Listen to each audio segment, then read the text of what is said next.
Hello, everyone. Welcome to this final panel of the Society for Socialist Studies annual conference. My name is Radhika Desai. I am the organizer of this panel, and I also happen to be the president of the Society for Socialist Studies.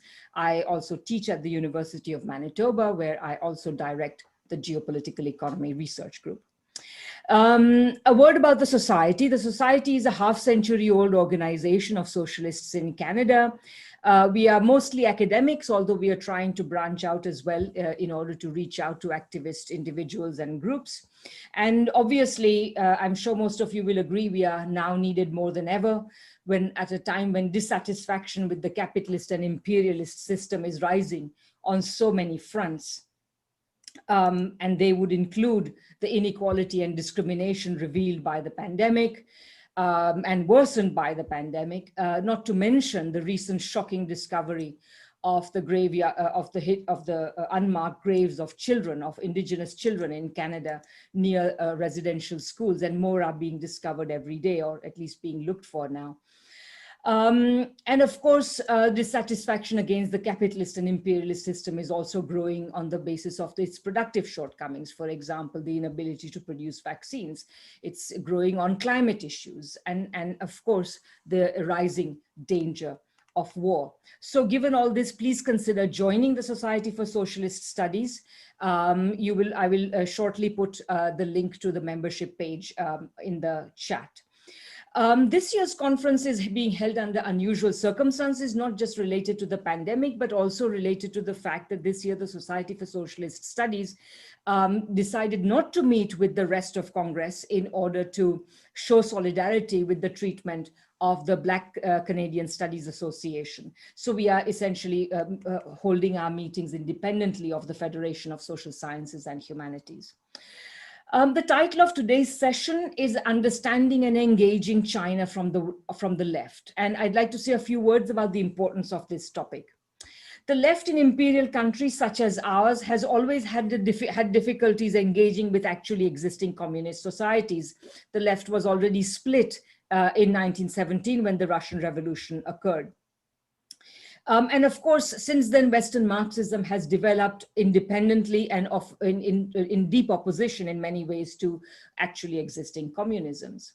Of course, each actually existing communist country's case was different.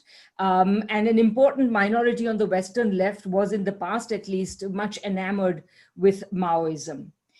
After the demise of the USSR, however, things have become much worse for the Western left's understanding of and a capacity to engage with actually existing communist societies, because they have essentially begun siding with so-called authoritarian regimes against so-called brutal dictators who allegedly kill their own people, as though the left killing other people's people is perfect, the West killing other people's people in its wars against them is perfectly fine. And of course, these so-called dictators are supposed to deny democracy, when in fact what the West has actually been interested in is promoting neoliberal capitalist social structures. Here also in the case of China, of course, has been very complicated. There was certainly a brief Western honeymoon with China when the West fully expected that with increasing reform and opening up and entry into the WTO and whatnot, that China would in fact become just another neoliberal society. Of course, when it became clear, particularly after 2008, that this was not going to happen, the Western media has turned on China, and unfortunately, a very large proportion of the left has followed. So in much of the discourse of the left, China is portrayed as a sort of irredeemable dystopia of authoritarianism and capitalism. And as a consequence, there is very little opposition to the new Cold War being waged against China, which again involved all sorts of disinformation and propaganda around issues such as Hong Kong, the so-called Uyghur genocide, trade and technology, etc., etc. The left indeed also cooperates in bending over backwards in not recognizing China's ongoing success with suppressing COVID. A recent Lancet article, for instance, which was trying to show how well the strategy of maximum suppression works as against mitigation, only focused on OECD countries, leaving out the most successful example of maximum suppression that we have. So this is also affecting our ability to understand things. Of course, China's many other achievements are also ignored. The fact that it has, over the last many decades, essentially executed the most successful, the greatest industrial revolution in the history of humankind, the fact that it has had such a successful record of poverty reduction, and many other things. So many of us feel that if any sort of left is to survive and keep socialism on the horizon of the West, this kind of attitude to China cannot continue. Capitalism is now no longer capable of being productive. It is certainly not capable of creating a socially just societies, and it has just demonstrated that it is not capable of saving lives and livelihoods together. So in this sense, actually understanding China and engaging with China is actually a matter of life and death, quite literally, for many of us in the West here. And that is why we have organized this panel. We've chosen our speakers very carefully. They are scholars either based in China, or they are scholars who have had a long-standing, in some cases, lifelong engagement with China. So our speakers today are, and they will be in the following order: John Ross, Jenny Clegg, Mick Dunford, Shi Bing, and Martin Jacques. A note about Professor Shi Bing: she cannot be here today because she has actually had to have, she has some medical issues, so she cannot be here today. So she has, however, sent us her talk, so I will simply be reading it out to her, and hopefully some of us who know her work here will also be able to answer questions in the way that she may perhaps do it. Each speaker will speak for about 10 to 12 minutes. I will introduce them as we go along. And of course, at the end of about an hour, we will have a question and answer session. I'm sure there will be a lot of very robust discussion. Another final housekeeping matter: I'm going to make all of you who are here into participants so that you can see each other and chat with each other and so on. And when the time for raising questions is concerned, I would like to request you to use the raise hand function so I can see very clearly who is asking questions, who wishes to ask questions. The process of making you co-panelists will take a while because I have to do each one of you individually, so please bear with me. Okay, so and I'll do it once John starts speaking. So let me first introduce John Ross. John Ross is formerly Director of Economic and Business Policy for the Mayor of London, UK. That is when Ken Livingstone was the Mayor of London.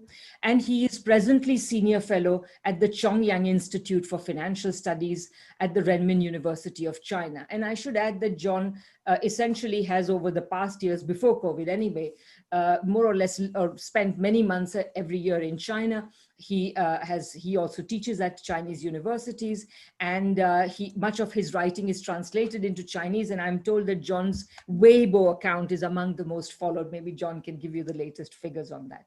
So John, the floor is yours. Thank you, Radhika. I'm going to start with a shameless piece of advertising, because my new book, China's Great Road, is in fact published today and launched today, shortly after this meeting. So you're going to get a shorter version of what's in the book. But I'd be, of course, very pleased if everybody got the book. Okay. What we have to understand about the question of China is that it has got only one equivalent in the history of socialism in its impact. That is the Russian Revolution of 1917.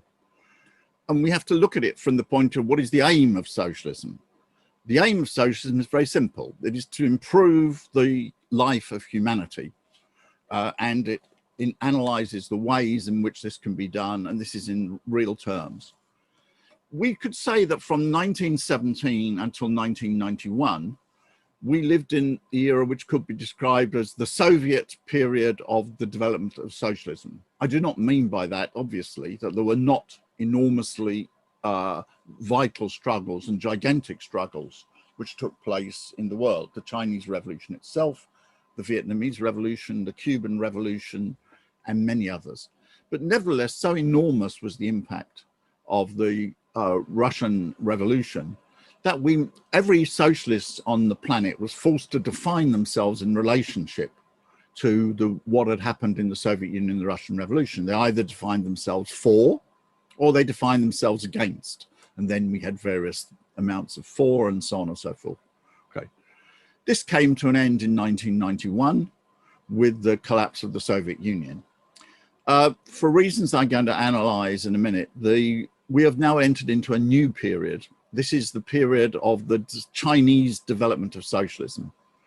Every person, every socialist in the world is going to be and is increasingly being led to define themselves in relationship to China, either for or against.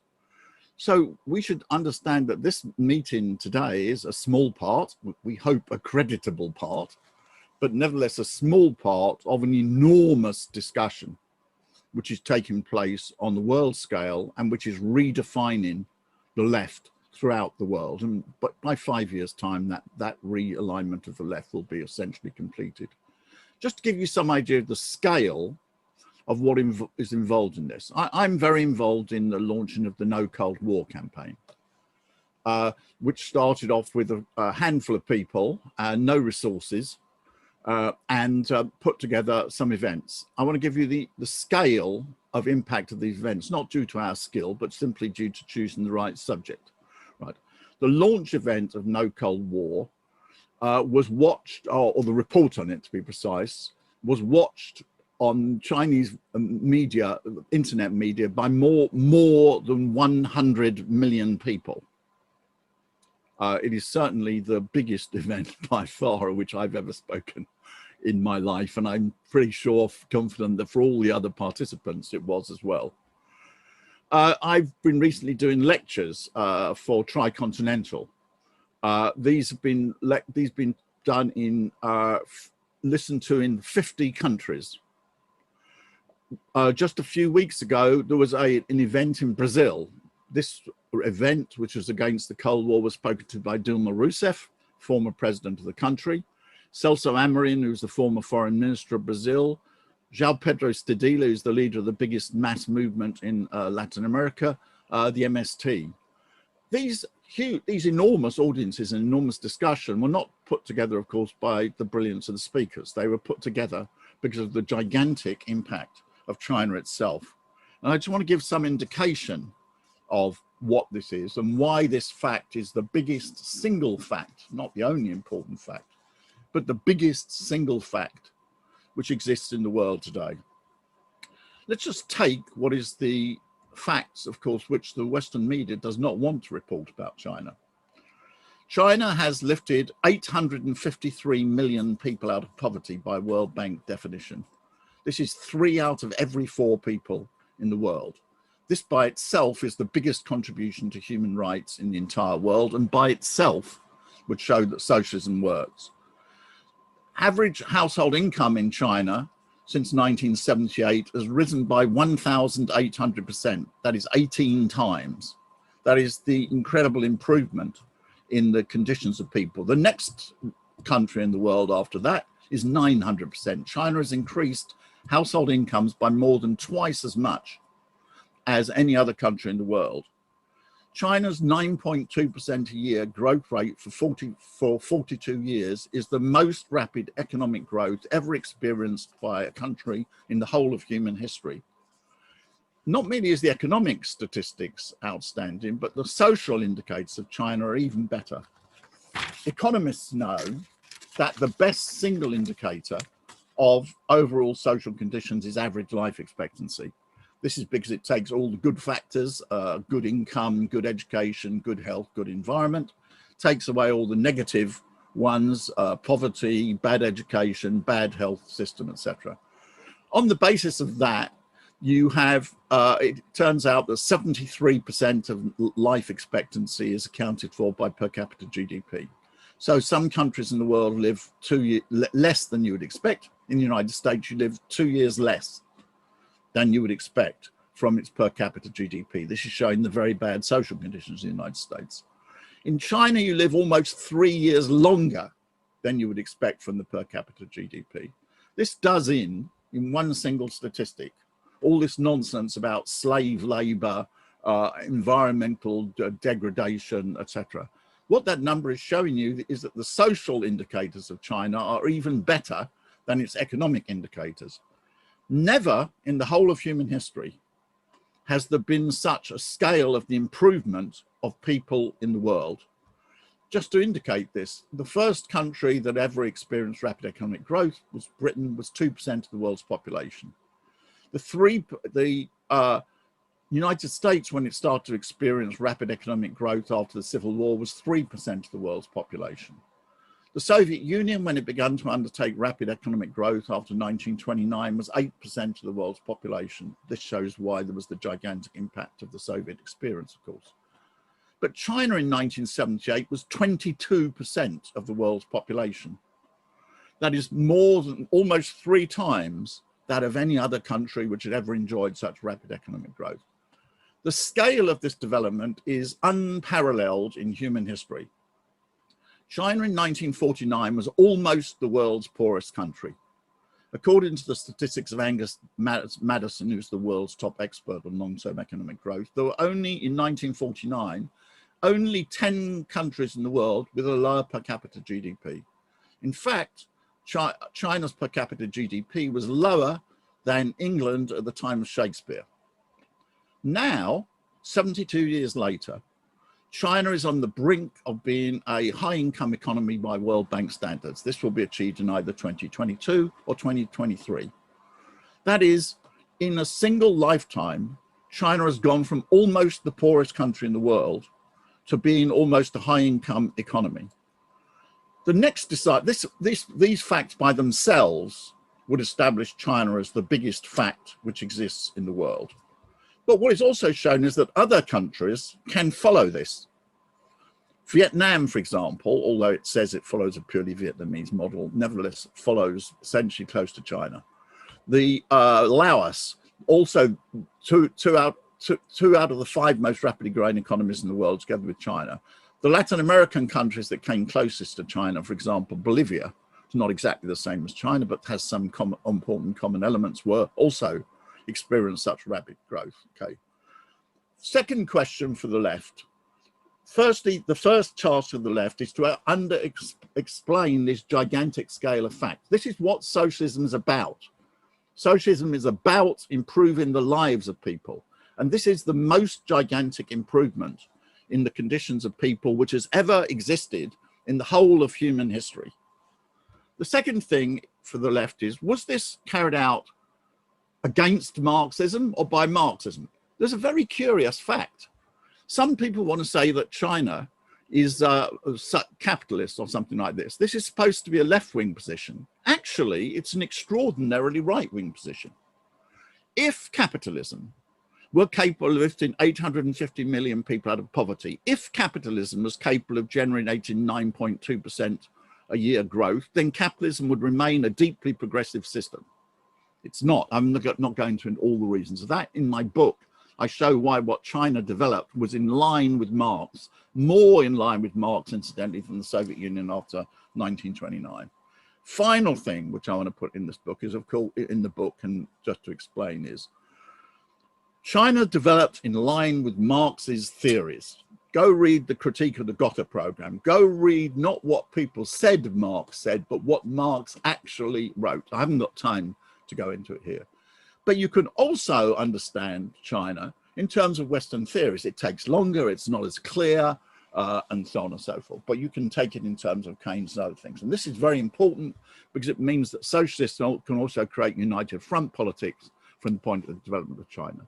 Therefore, to conclude on this, the scale of these facts that the left has got to face up to mean that China is the biggest single event which is occurring in the world.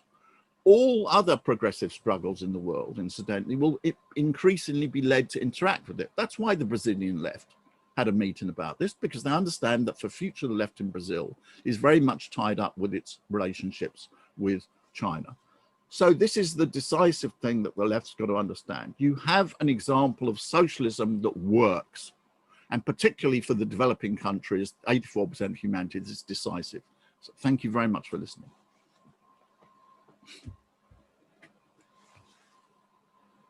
Thank you very much, John. And thanks very much also for keeping to time. Our next speaker is Dr. Jenny Clegg. Jenny is her former senior lecturer at the lecturer in international studies, and she has been a long-time scholar of China. And she was senior lecturer at the University of Central Lancashire. Jenny is also the author of China's Global Strategy. Jenny, please go ahead. Thank you very much, Radhika. And I'm very pleased to be invited to join this panel and to join in this really vital discussion.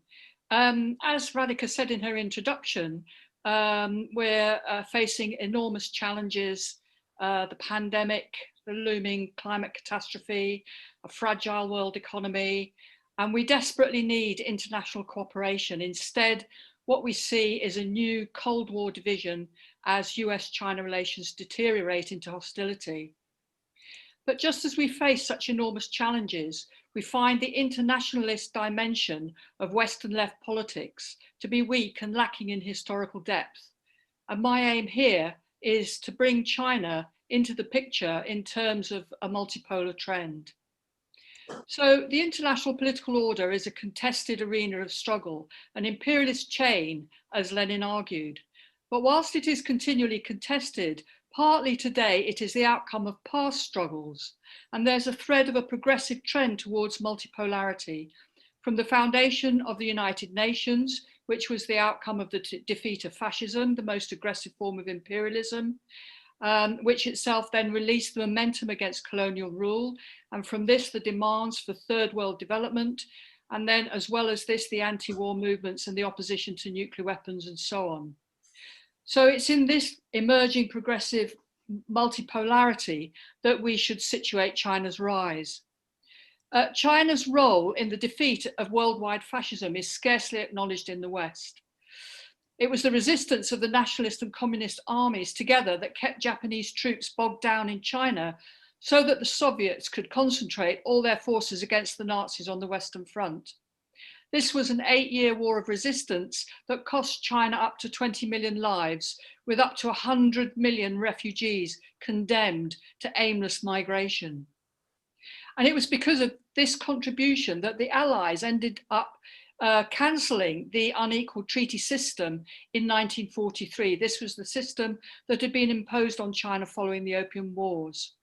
And it was this cancellation that made China the first Asian country to throw off colonial rule.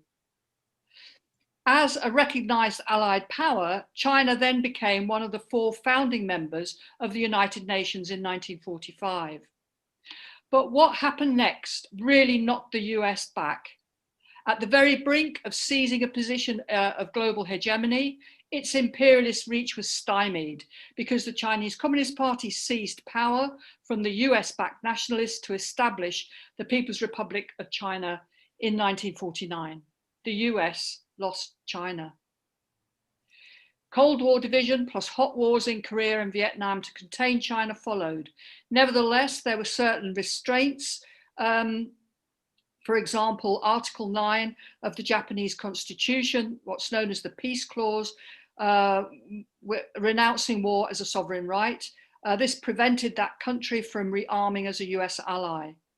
And then plans to establish an Asian NATO, eventually founded in the early 1970s, a US failure that is rarely mentioned. The non-aligned movement by this time was having a certain influence in the Asia Pacific. And it was significant in 1954 that Nehru and Zhou Enlai, breaking the Cold War barriers, agreed the 5 principles of peaceful coexistence based on sovereignty, equality, non-interference and non-aggression. These were then taken forward the following year at the Bandung Conference of 29 African and Asian countries, setting out the basis of relations between the newly independent states of Africa and Asia. Meanwhile, in the Middle East, Arab states stood by Palestine, refusing to recognize Israel. Then the progressive advance continued as African countries brought China into the UN in 1971. And this paved the way for US-China rapprochement and US recognition of China on the basis of the One China principle, which accepted Taiwan as a part of China. Now returned to the UN Security Council, China was part of the Third World demands for a new international economic order in the 1970s. And then the 1980s also saw further progressive advances as international peace protests put brakes on the nuclear arms race. Later, international opposition to the Iraq War, although it failed to stop the string of wars in the Middle East, continues to act as a certain constraint on the use of troops overseas by the US and its Western allies. Now, this history lets us see where the world is right now in terms of the balance between imperialism and anti-imperialism, US hegemonism and the multipolarization trend, which is driven largely by the rise of developing countries. And we need this background now to understand what is under threat with the new Cold War. The US establishment has been taking stock. The unipolar moment has gone. China clearly was able to withstand Trump's pressure. The US can no longer go it alone. Hardline Cold Warriors in the US are calling on key allies to form a single economic, technological, and military bloc aligned according to America First priorities and sharing the military costs of the agenda, so as to exert enough pressure on China to bring it to heel, subordinate to US leadership. Where Trump succeeded in bringing China in from the margins to the center of American security concerns, it's up to Biden to shift opinion amongst US allies and friends to view China as an existential threat to the entire world. Biden's selective multilateralism centers on the Quad, the quadrennial security dialogue involving Australia, Japan, and India together with the US. This, as I see it, is designed to reorder the regions of Asia along Cold War lines by finally demolishing the cornerstones that I've just outlined of the post-war and post-colonial order. In India, the non-aligned principle is at stake as Modi is drawn closer to the US in the Quad. In Southeast Asia, a new round of militarization is underway as frictions in the South China Sea are increased. Similarly, in East Asia, Japan is being encouraged to re-emerge as a military power against Article 9 to take part in naval war games, and South Korea is being lined up to join the Quad. Biden is toying with the One China principle, playing games over diplomatic relations and arms sales to Taiwan. And the Middle East also fits in here as the US endeavors to stabilize the situation in favor of Israel, so that rather than getting bogged down in endless wars in the region, it can shift its focus to China. Meanwhile, the UK has upended its 50-year orientation to Europe to return east of Suez, and NATO also adopts an Indo-Pacific tilt. To cap it all, the hard-won gains of the peace movement in arms control are fraying with the collapse of the INF Treaty, the restraint on intermediate nuclear forces. This then is not a situation of great power competition or inter-imperialist rivalry that we're in. The new Cold War division is set to roll back the achievements of the past progressive struggles in a last-ditch, all-out effort to shore up US hegemony. Issues around Hong Kong and the Uyghurs are now applied as pressure points of division, just as the Huawei issue was used to turn NATO against China. The left gives far too little credence to the advances that have been made in peace and development in general, and China's contributions in particular. Its policies of nuclear no first use, its peaceful settlement of the majority of its border disputes, its advocacy of the peaceful use of space, the fact that China has not engaged in war for over 4 decades, also its efforts at region building to strengthen smaller states, the Forum on China-Africa Cooperation, the 16+1 grouping with Central and Eastern European states, the agreement with the Caribbean and Latin American states, and so on.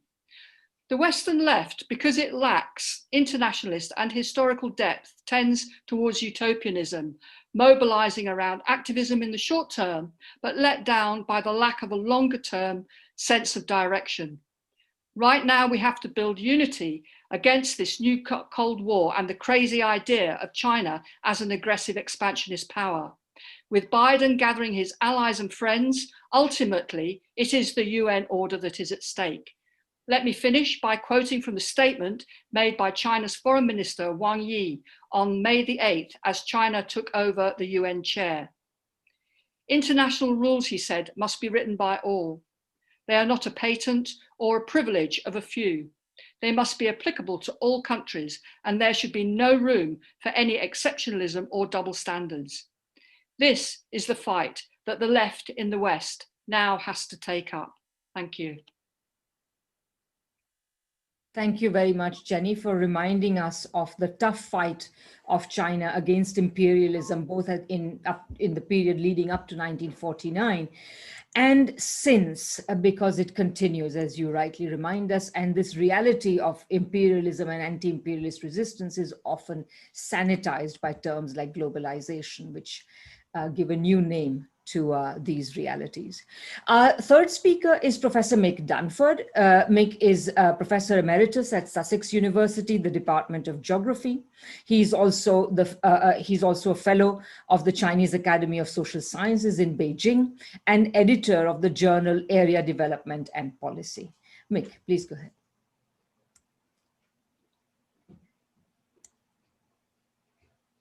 So, why should the left support China?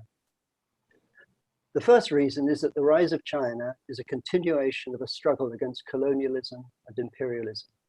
Now, China, which accounted in 1800 for some 20% of the world's population and 20% of its GDP, was reduced by 1949 to almost the poorest country in the world.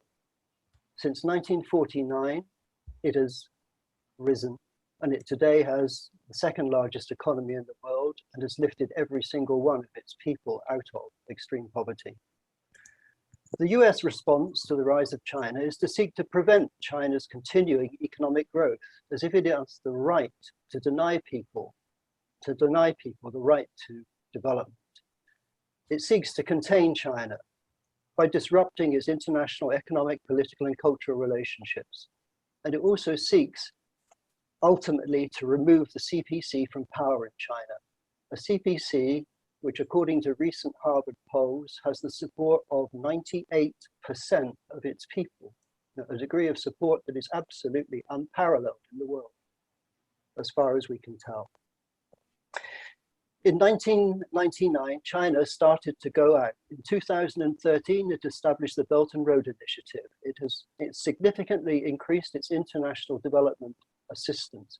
All of these initiatives are founded on the principles of peaceful coexistence proposed by Zhou Enlai, adopted at Bandung, adopted also by the United Nations in the early 1970s, and it represents a significantly different socialist-inspired model of international governance and international cooperation. Xi Jinping has said that the world faces three deficits: a deficit of peace, a deficit of development, and a deficit of governance. And what China advocates is a multipolar world of civilizations that respect each other.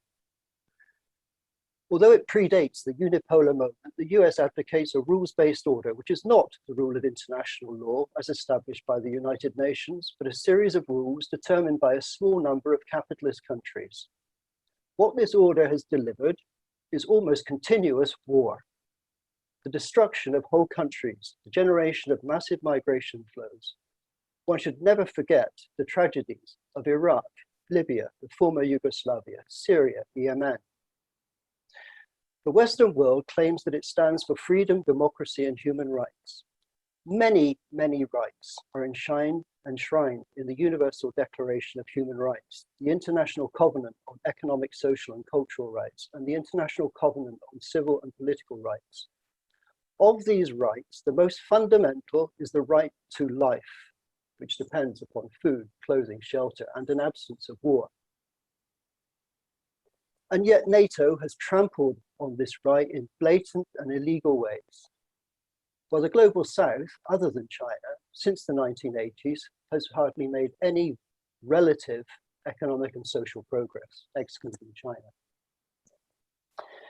In 2021, Xi Jinping spoke of the common values of humanity: peace, development, equity, justice, democracy, and freedom. These principles are abstract principles, 公义 in Chinese. Their concrete expression can assume very many different forms. Democracy can assume many different concrete forms. And yet Western critics claim that the only concrete form that these principles can assume is that of private property in land and the means of production, private finance, privately controlled media, a minimal state, and multi-party representative politics. So it effectively conflates a generic concept with its specific concretization in Western capitalist societies, as if no other forms of these principles could exist. And at the same time, the US advocates an economic and political model that has failed catastrophically to address the financial crisis and the pandemic.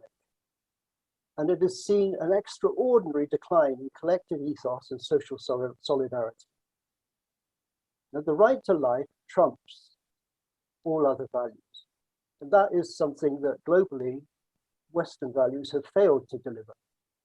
And they are values that China has predominantly succeeded, I would argue, in delivering. So on the international stage, the path that China proposes differs radically from the path of Western imperialism and is an extension of anti-colonial struggles, making China, in my view, socialist and not a capitalist or a state capitalist country.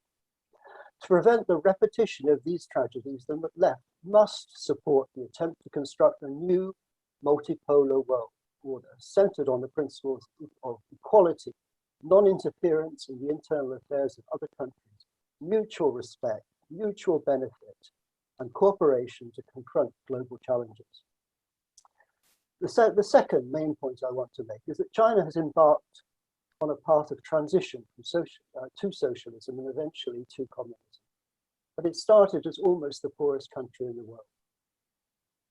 This path is shaped, of course, by Chinese values. It is also the path to what Confucius called Da Tong, or the great prosperity. And Confucius also spoke of Xiaokang. Da Tong is very similar to the vision Marx had of communism. Xiaokang is the aim of the Chinese Communist Party for this year, the 100th year of its establishment. In its development, one can identify three main phases. In the years, first of all, when China was embargoed by the United States, it sought to establish sovereign industries and worker mobilization and fair distribution. After its reconciliation with the United States and the acquisition of Western loans and technologies, and it then, in 1979, embarked on reform and opening up, which did indeed see the development of capitalism in China, alongside a large state sector and a system of planning designed to develop the forces of production, which were extremely underdeveloped relatively. In 1999, China changed course. Its new path is common prosperity. That path unfolded slowly. It's aimed to address, and has indeed started to address in significant ways, social, regional, and urban-rural inequalities, environmental and ecological problems. It sought and has in fact achieved an ending of extreme poverty. It started to restore in the countryside what were decommodified public services. As with any other society, in China there are multiple modes of production. The rural population, there's 230 million peasant households on average of 3 people. They have 7.8 mu of arable land. This arable land is valued at, and the assets on it, 8.8 trillion. These people are essentially petty commodity producers who have contracted land and a GDP as of right. And interestingly, since the re-establishment of rural health insurance, a large share of these people do not want to give up their rural people because they consider it of greater value than an urban people. China implements national economic plans and industrial policies as well as spatial planning.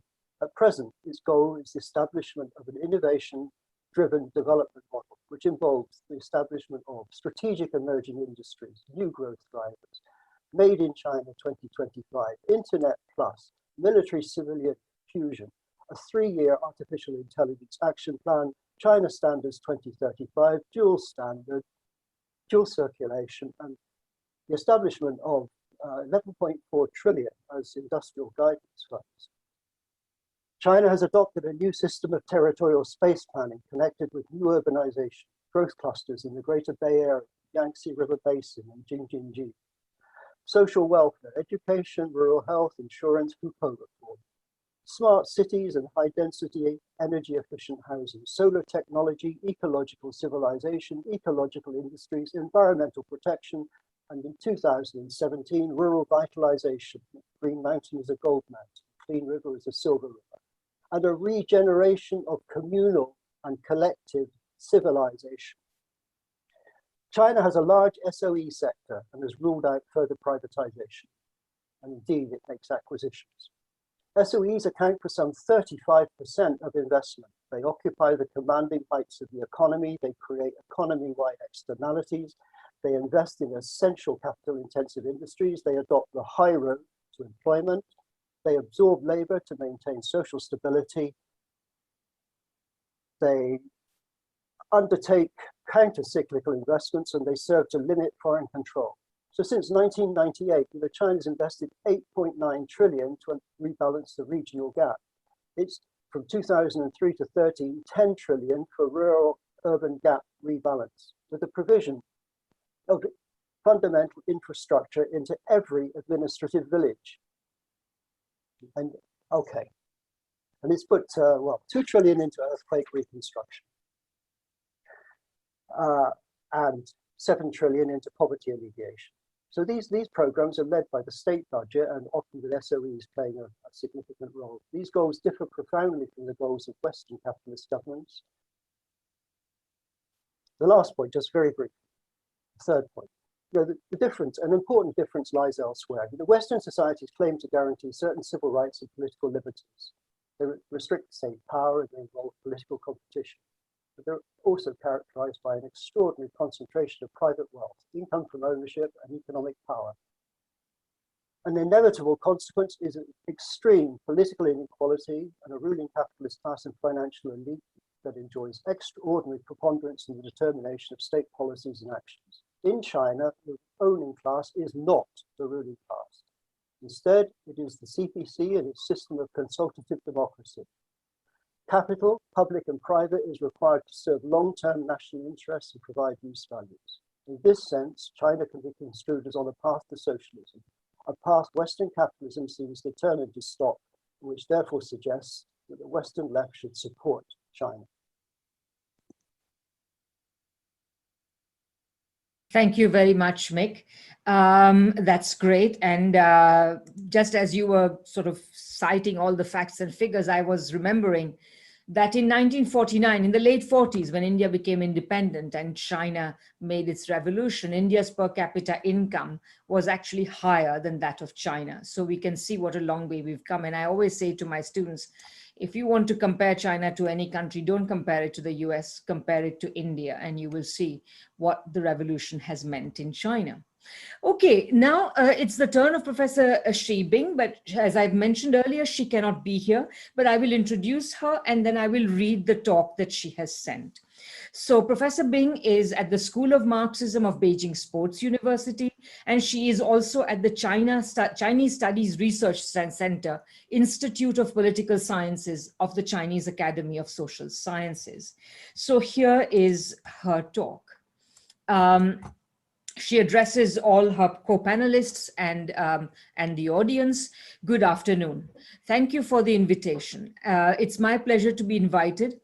All the experts attending the meeting, that is to say the panelists, she believes, are renowned in India and are old China hands. Sorry about my dog.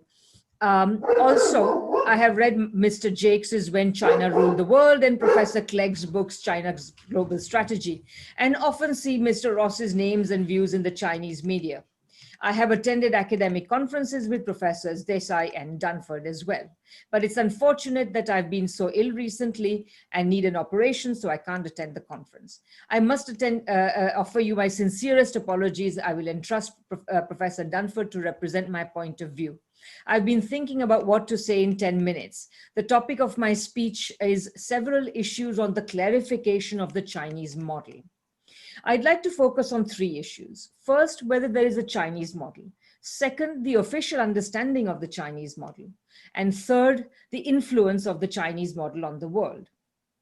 The reason why some scholars strongly deny the existence of a Chinese model is to acknowledge this Chinese model is that to acknowledge the success of the Chinese model attributed to the socialist system is to acknowledge the failure of capitalism.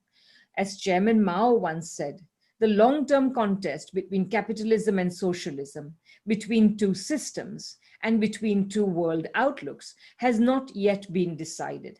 Actually, there are some scholars who admit the existence of the Chinese model, only to prove that the success of the Chinese model lies in the introduction of the market economy, which distorts the facts.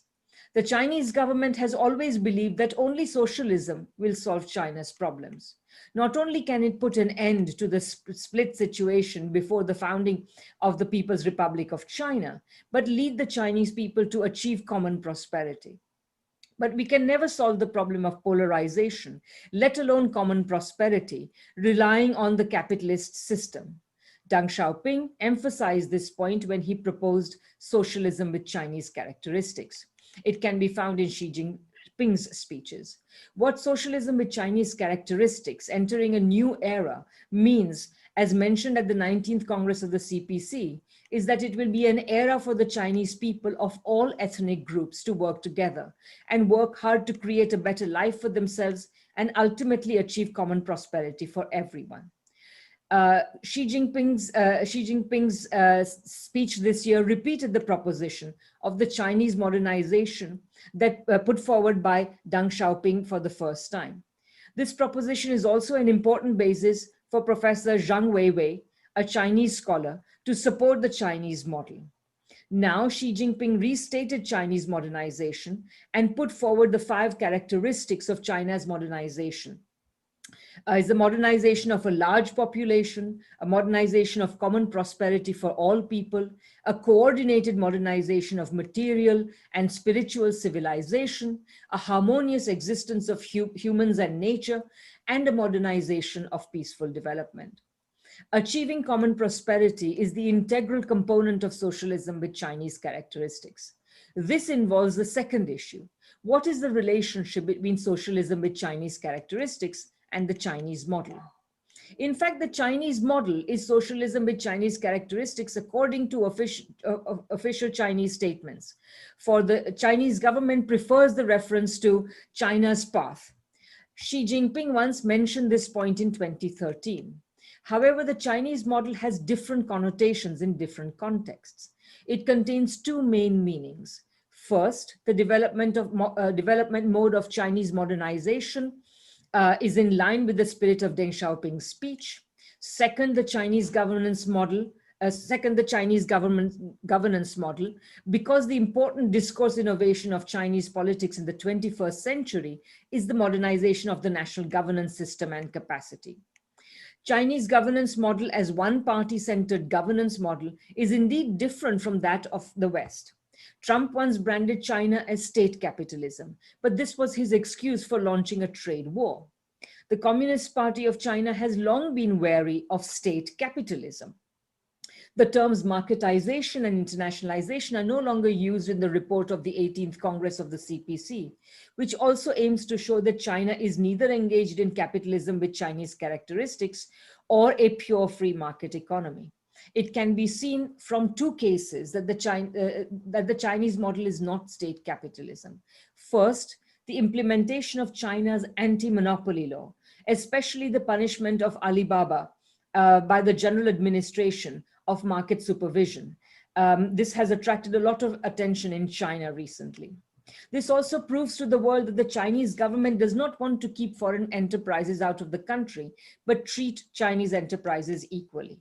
The fundamental problem is that monopoly is not conducive to innovation, while the Chinese economy now emphasizes the strategy of innovation-driven development. Second, China has launched a special struggle against gangs and evils. This campaign actually aims at the relationship between government and business, especially the corruption caused by rent seeking in the market. Not only have 3,644 mafia-related organizations been eradicated, but the barriers of interest consolidation have been broken through, and the social security environment has been significantly improved in the past 3 years of combat organized crime and root out local mafia. That's the name of the campaign. It's obvious that China has never given up the goal of socialism, whether the Chinese model refers to Chinese modernization or Chinese governance model. Realistically, the Chinese model is not perfect and still has some problems. Therefore, the Chinese government should be more inclined to use the Chinese path, for the path is a dynamic connecting the past, the present, and the future. More and more people pay attention to the Chinese model with the success of it, and how it will affect the world has become a hot topic. Actually, the worrying view that China will seek hegemony mentioned in the 100-year marathon by Michael Pillsbury is not objective. First, Michael Pillsbury isn't a mere scholar. Second, the 100-year marathon is an endorsement of the legitimacy of Taiwan independence, which is more evident in the Chinese version. Third, the book seems to view China condescendingly, exaggerating the United States' assistance to China's reform and opening up. In fact, the United States supported China's reform and opening up with political and economic motives.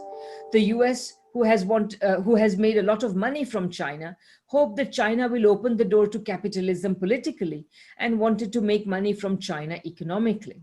It took a long time for China to shake off the status of world factory. Then China and the United States eventually have established mutually beneficial and trade cooperation since the beginning of the new century. President Carter once said that China was seeking from the United States when Deng Xiaoping visited the United States that year. While Deng Xiaoping said that China was not seeking, that is to say, not seeking help from the United States or depend on other countries, but the Chinese relationship with other countries was to be mutually beneficial. This is what the Chinese model has always insisted on, or it will not be established. That is, the Chinese model would not be established. What's worse, independence has also become worrying in the process of China's rise. Chinese characteristics is understood as an exception or even a deviation, especially by some left-wing scholars who believe that socialism with Chinese characteristics deviates from the basic principles of scientific socialism, which is actually not true. The 4 cardinal principles adhered to by the Chinese government tell the world that Chinese determination to take the socialist path is unshakable. Some slanderers' remarks accounting of China and the Central Empire, or the Middle Kingdom, I suppose, with China as the center, are sometimes distorted when they discredit the influence of the Chinese model on the world. Obtaining power in the middle and lower reaches of the Yellow River or the Central Plains can be really viewed as grasping the political power in history for China. And China has always been pursuing national unity. The world order that China pursues is not self-centered, but the building of a community of a shared future of mankind. For example, if the United States is compared to a sunflower, then China is like cotton. The sunflower, whose lateral buds are in a latent state all their lives, has a strong apical dominance. Sorry, this is a technical term that I don't quite know, but has a strong apical dominance, and finally becomes the appearance of a bare stem with a big head. While China is cotton, containing the characteristics of depolarization, which is similar to the zhongyong of Chinese culture, and totally different from sunflowers with a strong apical dominance. Zhongyong does not bend one way or the other. As you may know, the Chinese nation is a nation with a sense of history and crisis. The aggression and oppression by imperialist powers has been an important driving force for Chinese development and progress since the modern age. What China craves is a fair marathon instead of boxing. China thinks The use of force offers no solution to problems, which is typical zero-sum mentality of the United States. But the zero-sum mentality neither conforms to the interests of the people in both countries, nor the trend of historical development, let alone in the building of a community with a shared future of mankind. These are my basic points. Thanks again to the organizers, and she has given her email, which I will put in the chat box if anybody would like to email her. And she looks forward to further exchanges in the future. Thank you. So that is Professor Shi Bing's speech. Now we have our final speaker, Martin Jacques. Martin is perhaps best known for his book, When China Rules the World, and perhaps second best known, at least for people of my generation, as the one who made the magazine of the CPGB, Marxism Today, into a really swinging publication for a time. So Martin, the floor is yours. Thank you very much, Radhika. Well, many things have been said. And I've listened with great interest to some really very, very good points that have been made.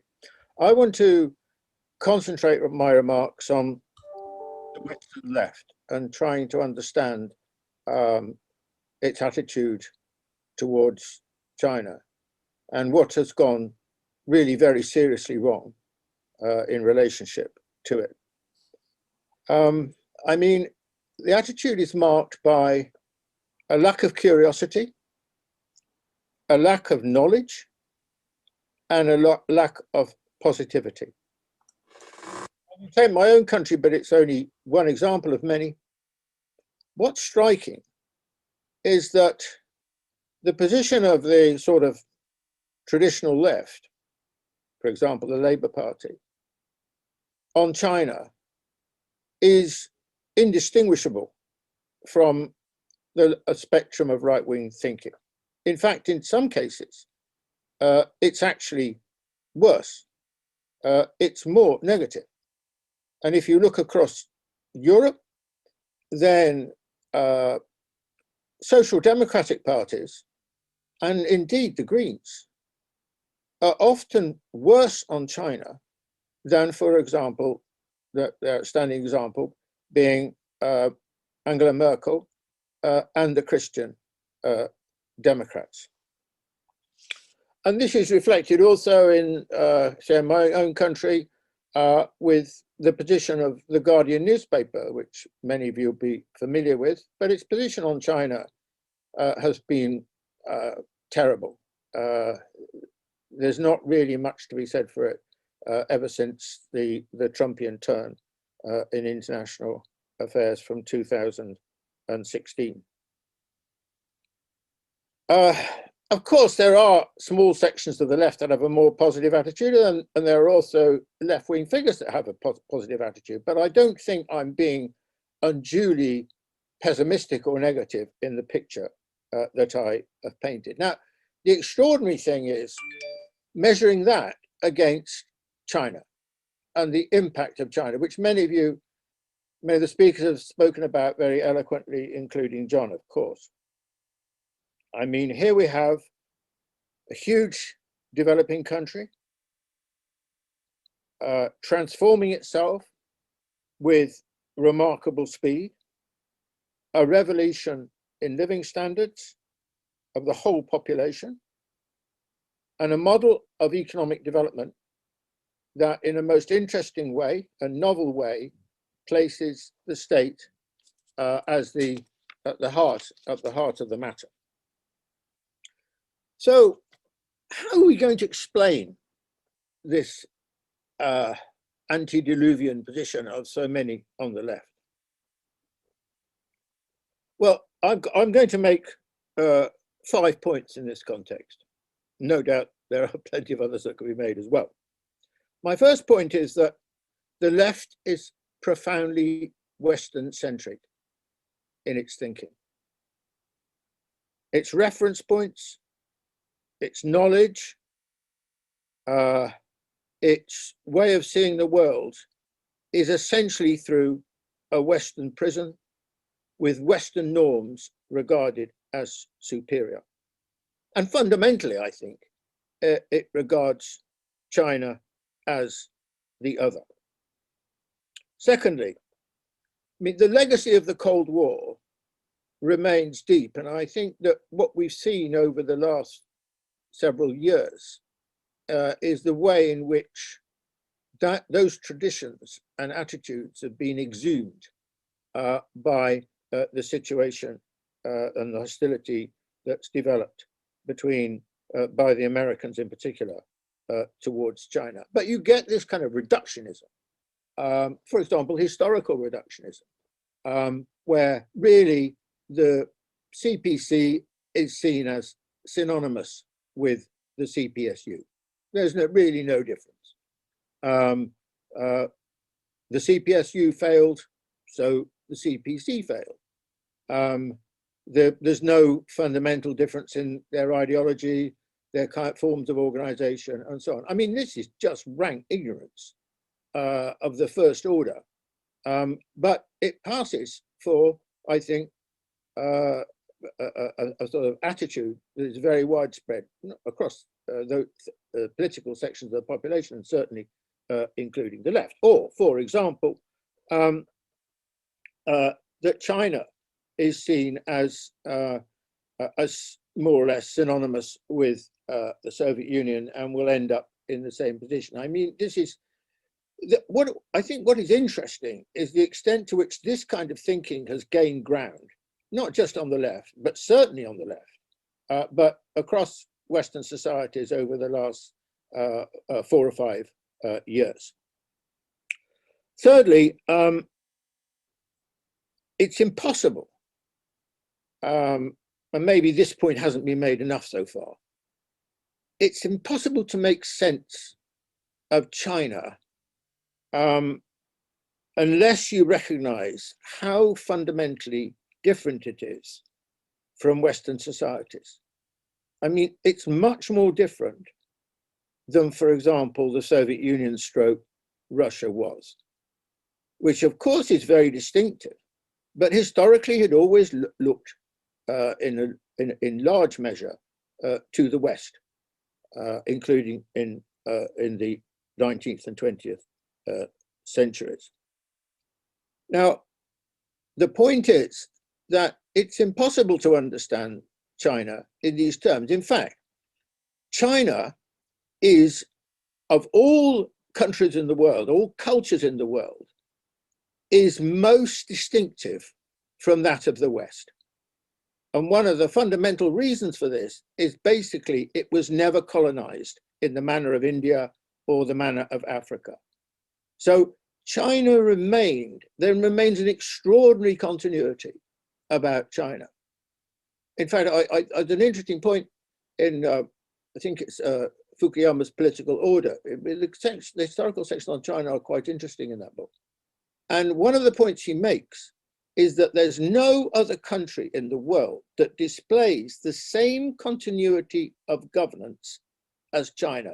The remarkable line of continuity right from, say, 221 BC to the present, or you could go back further as well. This is very, very important, because to understand China, you have to understand that its roots, its ways of thinking, its attitudes, the construction of China was fundamentally different from any other society. I mean, in terms of historical results of this, or historical evidence of this, the fascinating fact is that China has risen to become either the most advanced or one of the most advanced societies in the world, cultures in the world, not once, not twice, but 5 times. The Han, the Tang, the Song, part of the Ming, and part of the Qing. I'd be very hard pressed to think of another culture or civilization that has achieved that. Once, maybe, possibly twice, but never more. So there is something extraordinary and rich and deep and different about Chinese society compared with other countries. And unless we accept this, unless we try and understand it, we'll never understand China. I mean, I agree absolutely with everything that people have said since the revolution and so on, but you've got to understand that revolution and what has been achieved in the context also of a longer term history. I could go on with this point, but I won't. My fourth point is that a large sections of the left has come to regard progressive politics as more or less equivalent or synonymous with human rights. Now, if you start off with a human rights position, you'll never be able to understand China. You'll never be able to understand historical change. You're just looking in the wrong place to try and make sense of what's happening in China. But basically, this, I think, has happened. I mean, we can see it with in most negative way in regard to Xinjiang, but across the board, if you look at China, they'll say, oh, you know, it lacks human rights and so on. Now, the point is, this takes us back to the Western-centric view, because when the left starts talking about human rights, it's talking about, it is projecting onto China the notion of human rights in the West, the notion of democracy in the West. For example, so as a consequence, for example, generally there's no place for your standard of living, your material conditions in this view, because they never talk about it. Why don't they talk about it? Because it is not a compelling problem in rich Western societies, whereas in developing countries, it is absolutely the starting block for understanding those societies and what human rights actually means. My fifth point is, I suppose we ought to also pay attention to the fact that there's, certainly in Britain, it's a bit different in France, a bit different in parts of Italy and so on, but by and large, the Western left didn't take a close interest in China, never took a close interest. There were, it is true, there were groups of Maoists, there was interest in the Red Book and so on, but it was very much a fringe activity, for example, in my own generation. So there isn't really much hinterland of knowledge and understanding and interest in China. And I think that increases this problem of kind of Orientalism, if you like, that is apparent in the left when it comes to China. Well, I don't know whether I'm out of time, but have I got one more minute? Thank you. I just wanted to finish by saying that, you know, it was reflecting on also the intellectual transformation that's happened in China. When I first started taking interest, which was, I suppose, the early mid-90s, when people talked about Chinese culture, they really meant traditional culture. In other words, the forms that we often see in picture books and so on, of national dress, national costumes, national forms of maybe traditional music, traditional instruments, and so on. But that was before the modernization of Chinese culture. And the second phase really, this is being very schematic, the second phase was the arrival of Deng and the extraordinary transformation of China, fundamental shifts in thinking, which were very important and relevant and very pertinent. For example, economic development equals state plus plan plus market. China was no longer to be autarkic, but needed to integrate. These are very interesting shifts, really radical shifts of thinking, but within the context of a Chinese socialism. But this began the modernization of China economically, but also progressively, the modernization of China across the board, in cultural areas, in intellectual areas, and so on.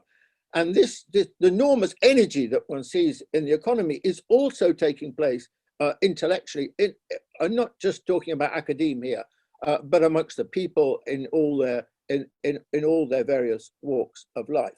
And I noted there was a bit of a debate going on amongst speakers before this session, but I just wanted to add something to this discussion. And as if that was about economics. But if you take the field, for example, of international relations, which I follow with some interest in China, there is a very, very interesting group of innovative thinkers in China, like Qin Yaqing, like Yan Shutong, like Wang Jisa, who are, and one of the most interesting elements of their work, especially in the case of Yan Shutong, is the way in which over the last 5, 6, 7 years, he has explored the spring and autumn period, the warring state period, and tried to understand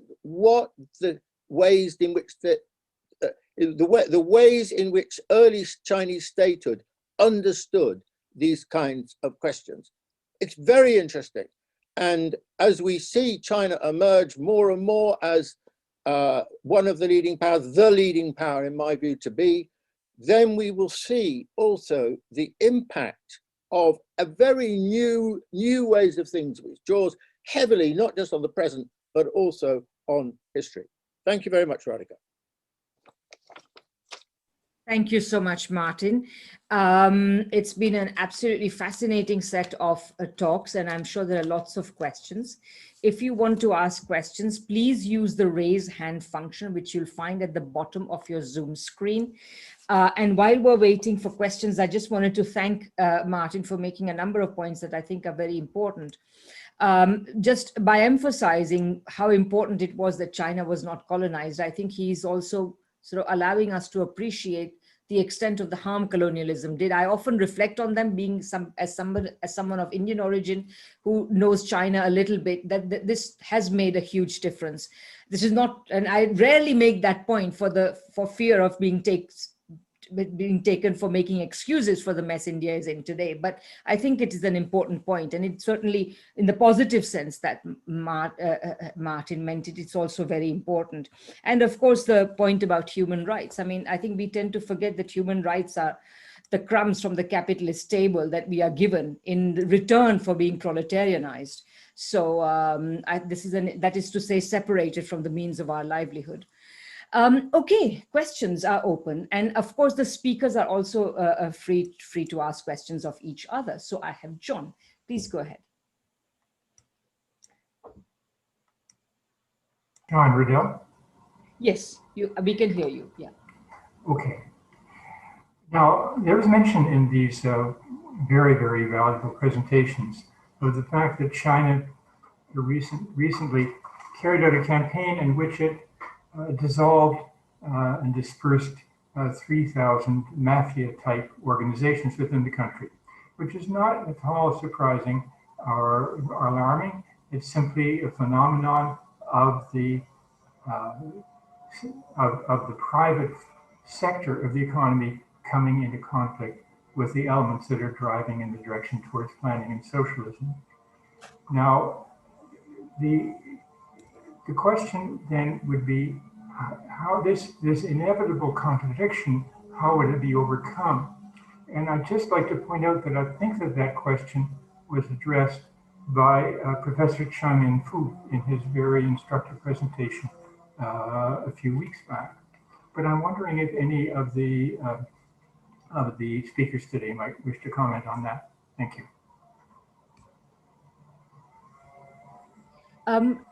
Which speakers would, any of the speakers can please take it. And John, if you want particular people to respond, please let me know as well. And I should add one other thing before we go to the speakers. There are loads of questions in the chat. I would prefer most of them to be raised in person, but also if the speakers have read them and would like to refer to any of them, please do so. So who would like to take John's question? Mick, please go ahead. Okay. I was going to say that, I mean, this issue arises at different points in time.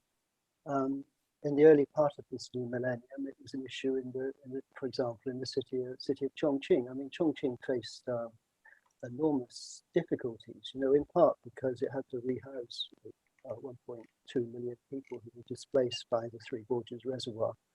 And for various historical reasons, it was a city with a large share of state enterprises, and from which many people were laid off at the end of the 1990s. So it was a city that was trying to rebuild itself, but it wanted to do so actually by attracting foreign capital. And in the end, it was extraordinarily successful in attracting foreign capital and then connecting it with Chinese enterprises. And in fact, in that city, it was the SOEs that were taken out of bankruptcy that played a leading role actually in reconstructing the infrastructure of the city.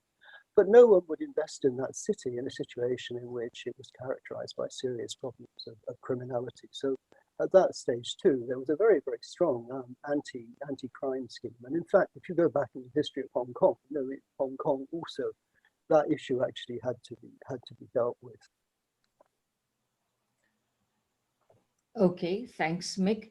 I have a question from David Watt, which I'll go to next, otherwise I will lose it. So Claudia, if you may wait for a second. David's question is, in terms of innovative practices, to what extent can the school education system in China develop from a relatively outdated system to a modern socialist education system, challenging barriers to equity and quality in terms of those impoverished and subject to gender, urban, rural, and other marginalizations? So that's the question. And maybe Claudia, you can pose your question as well, and then we can go to the speakers. Let me try to lower this electronic hand. Okay, thank you. Thank you, Radhika. I mean, it's a bit of a, maybe a naive question, but I hear about all this talk about human rights and China, the West saying that China doesn't meet human rights standards or democracy, the standards of democracy, really imagined. Now, my impression is that what the West does is weaponize the notion of human rights. It's not that they have some, bizarre or culturally different notion, etc. In fact, if we go by, like basic, human rights, both to life and also, freedom of opinion and so forth, etc. I mean, the West has disastrous, catastrophic records, and the historical string of atrocities that we would never end up naming them. So I'd like if the speakers could sort of elaborate on that. If I'm on the right track, that it's merely weaponization of the notion of human rights rather than it's the West and the East and we have different standards.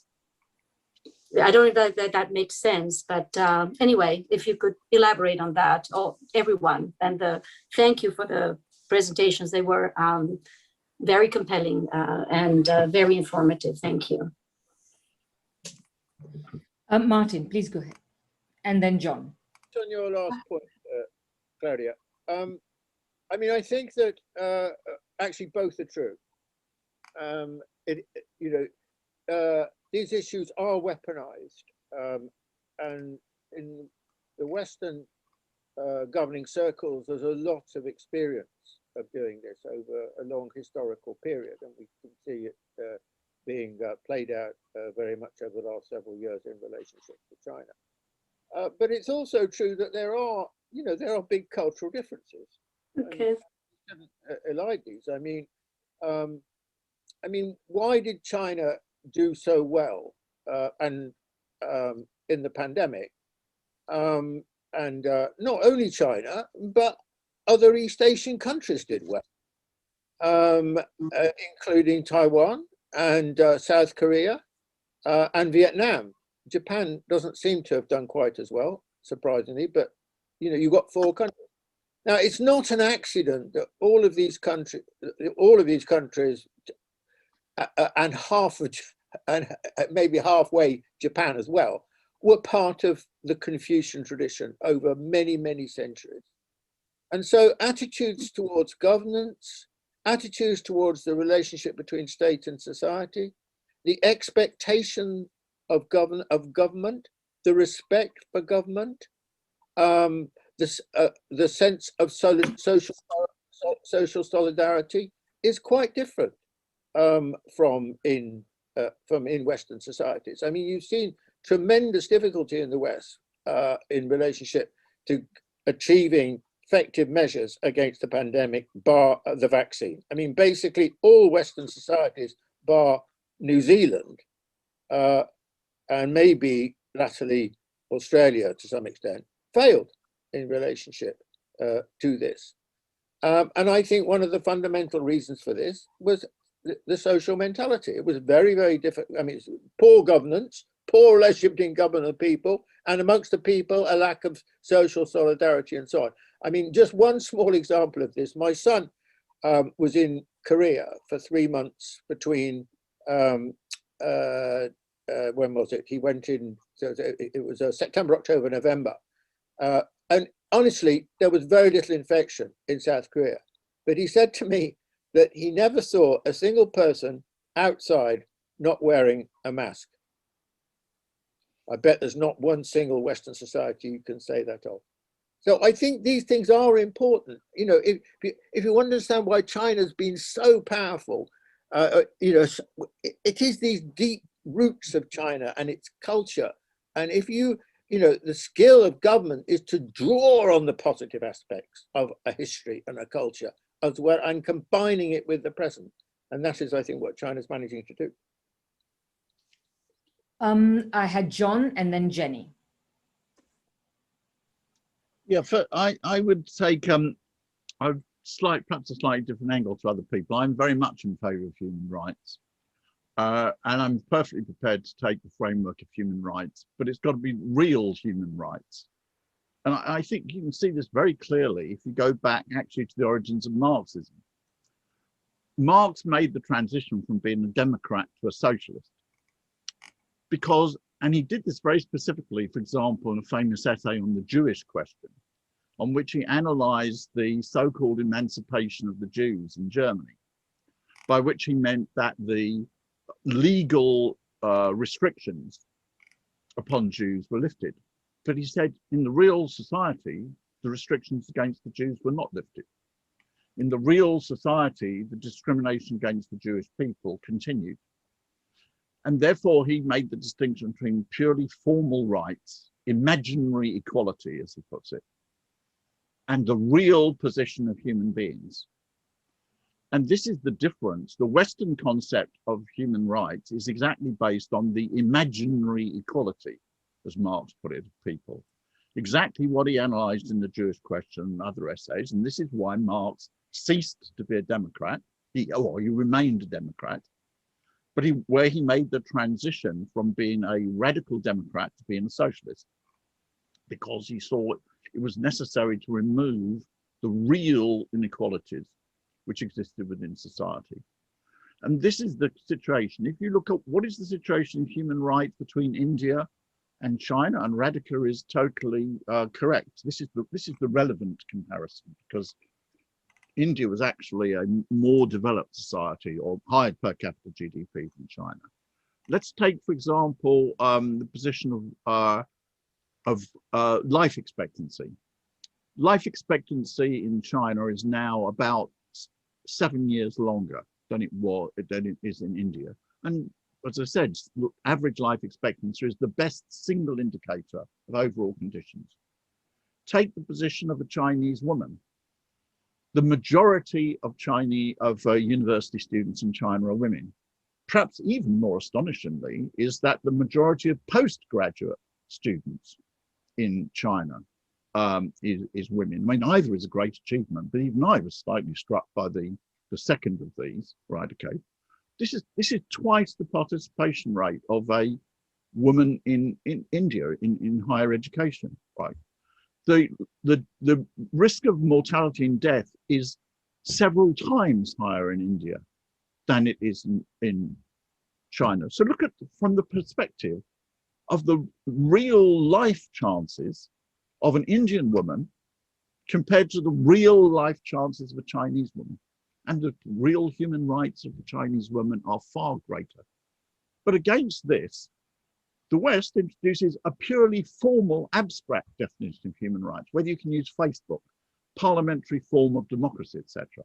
And I would go to it a different way. I wouldn't give to the West the idea that they base themselves on human rights. They base themselves on a fake conception of human rights. Exactly the fake conception that Marx had to disentangle in order to become a Marxist. Just very briefly on the question of innovation. I think there's some illusions in this. China is deeply innovative. The evidence is, and it's not based in the education system. You see it, for example, with Huawei. One of the best points recently made about Huawei was made by the founder of Huawei. He said, "What do you mean I'm stealing American intellectual property? How can my company be stealing American intellectual property? We produce things that the United States can't produce. All that they can do is steal our intellectual property."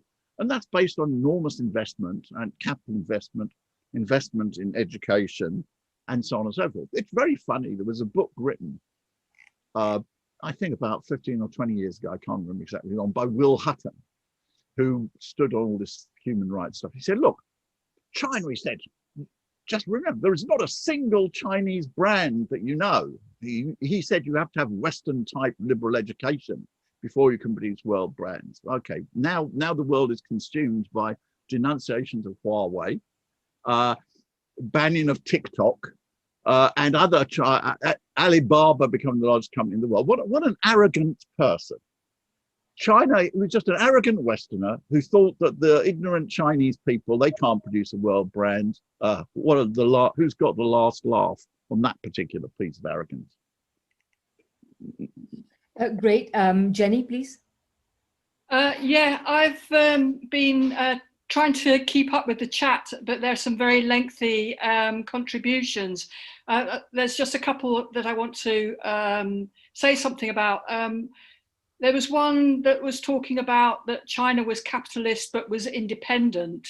You know, I think that looking at China's revolutionary history is something that is worthwhile doing. There was a revolution before 1949, which was 1927, which was led by a weak and fragmented capitalist class, and it ended up in a terrible disaster.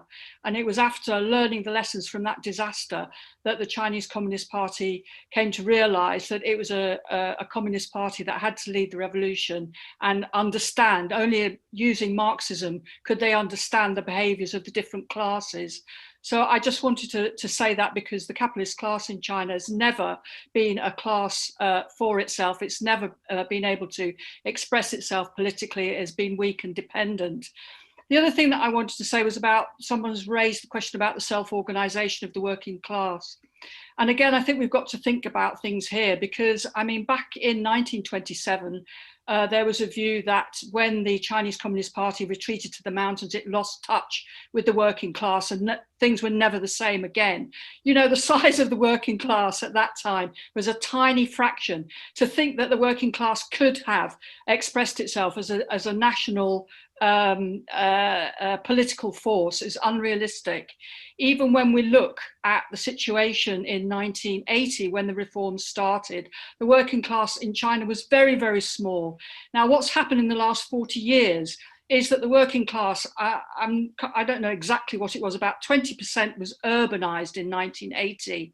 And so a smaller fraction of that would have been working class. And now, of course, it's 65% urban, and the working class is hugely, hugely, massively, massively, massively much bigger. And when the transfer of labor from the rural areas to the urban areas falls off, and the people in the urban areas become more and more educated and more skilled, they're going to have so much more bargaining power in the marketplace. You know, what people have to understand in the West is that China is a developing country. It's a developing country. You know, it's not a fully fledged socialism. It's not there yet. It's just taking steps forward as it can. And so even on the question of human rights, I'd say that there is room for improvement, for goodness sake. And I'm looking particularly to the practice of the law. I mean, the Chinese are very good at creating jobs. They're providing health, they're providing pensions, they're providing electricity, they're providing renewable energy. But I do think that, you know, the practice of the law can be improved. And the amount of attention that is going into the media, you know, a huge amount of attention is going into the media. They want to improve the media, for goodness sake. They just don't want to have a media that's run by, you know, multi-billionaires like in the West. They're finding their own way, and they do make mistakes. And in my opinion, I'm not a great fan of Confucius, I'm sorry. I think that there's, you know, Confucian attitudes towards women. John has talked about that, but also there's this idea, mental and manual labor, that those that labor with their minds have the right to rule. Those that labor with their hands must be ruled. I don't go along with things like that. But I do understand that China has had to have a very top-down approach in order to be able to transfer the people from subsistence agriculture to jobs in the cities. And, you know, I'll just finish by saying, you know, Xi Jinping has warned that one of the problems of the collapse of the Soviet Union was that the party lost touch with the masses. And, you know, the Chinese Communist Party has this tradition of criticism and self-criticism. And we don't need to lose our critical eye when we try and study China and learn from China. We need to keep our critical eye, and we need to express that as well, and encourage the Chinese to keep to their criticism and self-criticism. That's so well put, Jenny. Before I go to Frank, let me just say that if people think I'm going to read all the questions in the chat, I'm not. So if you want to pose your question, please raise your hand and pose them. I only posed the question that David Watt asked me to pose because he explicitly asked me to do so. So I suppose that's your second option. Okay, Frank, please go ahead. And maybe we'll take two questions, Frank and Gabriel, and then we'll go to the speakers. Please unmute yourself, Frank.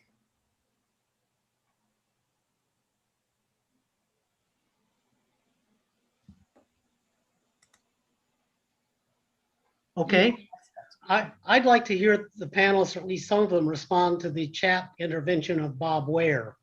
I have the same thought. Like Bob, but not nearly as extensively, I also taught in China in the early 90s.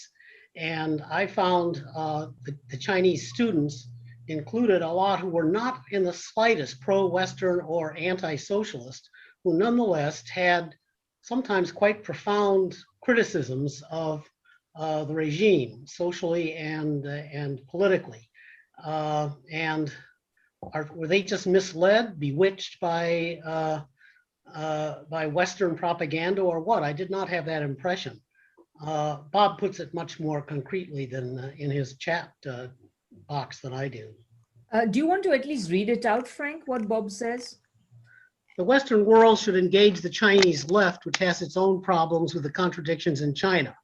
Perhaps it is socialist, but it has to face up to enormous problems of socialism, from promoting liberty, equality, and fraternity, as Marx supposed coming from China. Those are high standards that Chinese leftists discuss. Having taught Marxism in China since 1985, I can remember the censorship of the topic of alienation, to the difficulty of talking about socialist values. China also needs to face its history. It has written account of the Cultural Revolution, or the Tiananmen Square incident in 1989. What about Bo Xilai or Chongqing? There is much to be done to promote socialism.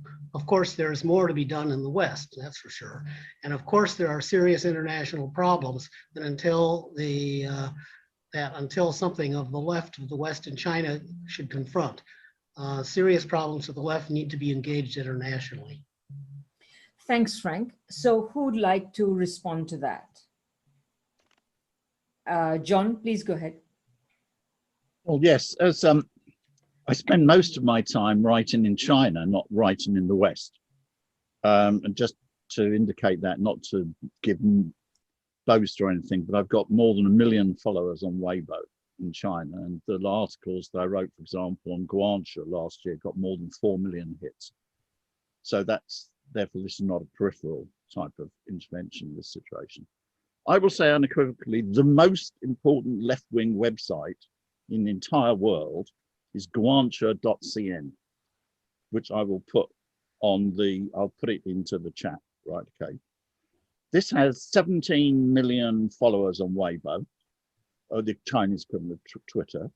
It has 4 million followers on Bilibili, which is the one of the biggest video things in China. So in sheer size, it dwarfs any other left-wing website in the world.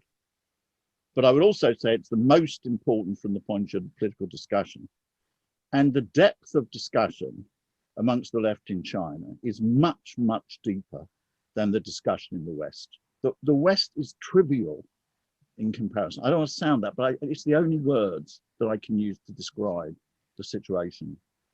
With the issues which it discusses, you have regular big discussions in China on, for example, the China-US relations, and which you regularly get 2-3 million participants. My God, I had a discussion with the head of bank, HSBC China Bank, on the role of total factor productivity within economic growth. Obviously, the masses in the world discuss little else than this question, right? There were 2 million hits on it, right? And the big thing is anybody in the West who wants to can follow this discussion in China with modern software. Now, let me tell you what happened. This week, the Politburo, chaired by Xi Jinping, had a discussion on the promotion of China internationally and the exploration of international China. The Guangzhou CN would just be like a leftist website. You read this. The person who was asked to make the report to the Politburo is Zhang Weiwei, who's the chief commentator on Guangzhou CN. This is like the equivalent of, you know, a left-wing paper in Britain or something being asked to come and make a presentation to the cabinet. That's the equivalent. The Chinese left is gigantic. There are some discussions. There are discussions in it. For example, I think it has a weakness. It doesn't understand the black movement in the United States, for example. Or parts of it do. There's divisions on this. There's huge discussions. So there is this huge interaction which is going on between the left in China and left outside China. But you also have to understand the reality of the left in China. The entire left in China, apart from 1% of fringe people, support Xi Jinping. Some have criticism, some support with almost no criticisms, some support with quite a lot of criticisms. But that is the situation. And indeed, it's one of the most important things in the world to have this discussion on the left. But it's not something that should take place. It is taking place. And you can follow it. Just use Google Chrome, go on to CN. The grammar, of course, is rubbish, laughable, but you can follow the discussion which takes place in the Chinese left with no trouble. As I say, I'll put the link into the chat. Mick, please go ahead. I mean, what you're observing is a process. And I mean, if one actually went back, you know, to the 1980s, especially the 1990s, the extraordinary growth that occurred in that period was very unequal. You know, so essentially, you know, it was interesting. You know, most people's income went up at very different speeds. And if you started with a higher income, then your distance from the people behind you grew very significantly. Urban-rural gaps grew very significantly. In the 1990s, I already mentioned it, huge numbers of people were laid off, you know, as a result of the privatization of loss-making state enterprises. And I mentioned you know, the situation in Chongqing, which was mentioned in the question. So, you know, if you try to make an omelette, eggs are going to be broken. So in a sense, a whole series of problems were generated, especially in the 1990s. And there was extraordinary criticism, you know, of the growth in social inequality, the growth in urban-rural inequality, the absence of welfare rights for migrant workers who moved to the cities, you know, to work. But you were dealing with a country that at that time had to prioritize the development of productive forces. And if you look at China today, I said in 1999 there was a decision to start on, in a sense, a new stage. of common prosperity. And if you start to look, it's very, very interesting. You look at the reforms in the new millennium. There's just a whole succession of them. The issue that arose at Chongqing was, in a sense, there was dissatisfaction with the speed of reform, so people tried to choose a different path. But I think it's also the case, that China knew that it was going to confront a difficult international situation. And in that context, it was quite important that there was a kind of solid or unified perspective. But up until recently, there was very, very extensive criticism. I mean, John is absolutely right. That basically the left, well, it's the whole population now is very, very strongly supporting the government, and that has an enormous amount to do with the various welfare reforms that took place in the last 20 years, in terms of health, in terms of education, in terms of addressing urban-rural gaps, in terms of addressing the East-West divide, in terms of lifting people out of poverty. And I mean, one could spend some time talking about this Xinjiang issue. Basically what is happening in Xinjiang is, on the one hand, addressing a problem of terrorism, a serious problem of terrorism, but on the other hand, something that is happening everywhere else in those parts of China, in which there are large concentrations of people who are living in extreme poverty. Basically, I mean, the first time, one of the first times I went to a poor village in China, I went to that village and they took me to the school, and in the school there were two children, and their faces were black, their hands were filthy, they were writing Chinese characters, and the teacher was sleeping on a bench. And then as I left the village, you drove about 20 kilometers down a gravel track, and all these other children were walking up the road with local parents. They had just spent a week living in a school in a nearby township where the educational conditions were better, where the teachers were better. So that is something, in relation to Chongqing, in relation to Xinjiang, that has been criticized. I mean, it's quite extraordinary. It happens everywhere else in China. The two whose parents didn't want them to go to this other school were allowed to go to this, to stay in this local school, with this local teacher. So you need to put this thing in the wider context of an extraordinary strategy that is actually designed to address the imbalances, that were generated in the first 20 years of reform and opening up. And as a result of that, as a result of the extraordinary success of some of these recent measures, you see this extraordinary high degree of support for the government procedure, and as John said, on the left as well. So you have to see it, you've got to see it as a process. I mean, the situation today is really very, very different from that. Even from the first years of this, if you came to Beijing up until about 2012, then the quality of the environment does not bear any comparison with what you would find in that city today. It's absolutely astonishing, to see the quality of the parks, the quality of the air. These are problems that are generated in the course of a process of development, which are bound to have negative effects. The problem in the West is, that people pick out, there are bad cases. Of course there are bad cases. They pick them out and they assume that they're in some sense representative. They are not representative. Any decent social scientist would always ask himself, how representative is this case that I'm actually looking at it? They would try to put it in its wider context. And once you do that, you start to see China in a completely different light. Great, thanks, Mick. Now we are close to we are well past our finishing time, which was 15 minutes ago, but this has been an interesting conversation. It has been extremely lively in the chat, and I'm going to close by asking all the speakers to make one last intervention if they want. And I'm going to ask them if they would like to respond to the inevitable large number of questions around Chinese repression or even genocide in Xinjiang, and of course the repression in Hong Kong. If you want to say anything, that would be great. You're not obliged to, but there has been a lot of discussion. And of course there has been a discussion, has gone both ways, with people pointing out that there are stories about that there are important refutations which people should pay attention to. So that's one thing. And the second thing I'd like you to do is perhaps respond to this very interesting question, which I think is very much in the spirit of what we have been discussing. So I'm just going to read it and then you please respond. So Miguel Figueroa, whose mic is not working, has asked me to put this question.